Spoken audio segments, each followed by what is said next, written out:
Today, are lower rates easing financial pressures?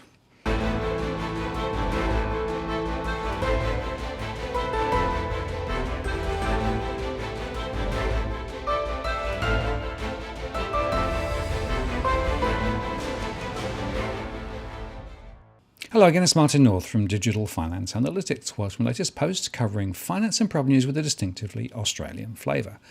The official story is that lower interest rates are translating to reduced financial stress in the community. The true story, as revealed in our latest edition of our mortgage stress analysis, is that more households are up against it, with a record 32.9% of mortgage holders wrestling with cash flow issues.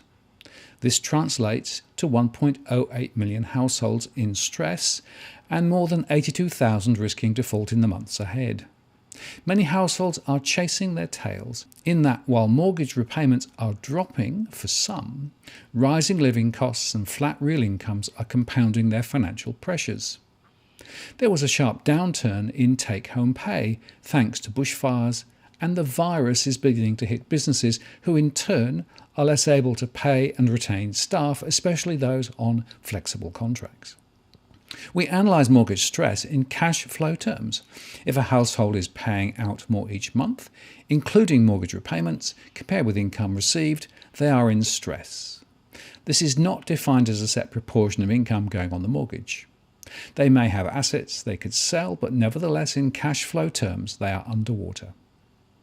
Across our master household segments, the highest proportion of households under pressure are young, growing families, which include many recent first-time buyers.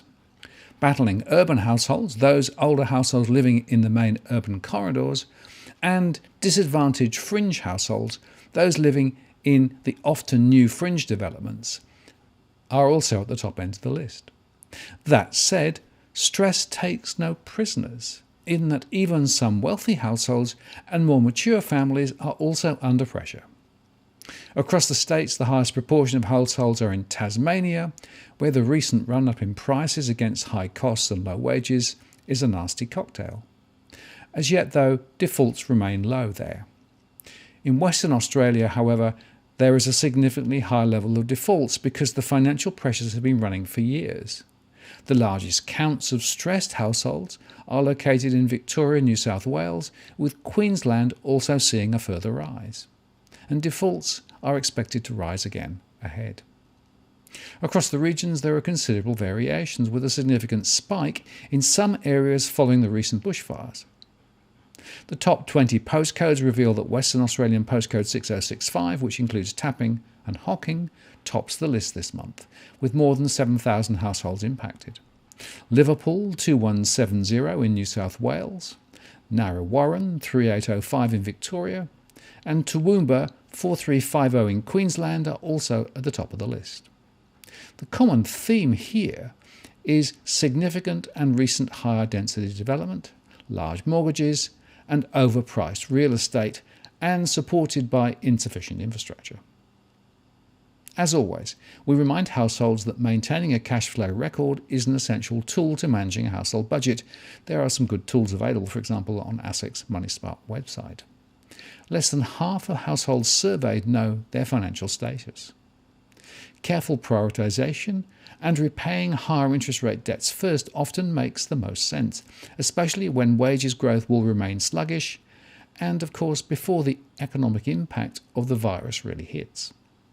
Finally, refinancing may provide short-term relief, but without a change in behaviour, this will not be long-lasting. And we're going to update our models again next month, but meantime, the truth is that many households are doing it tough.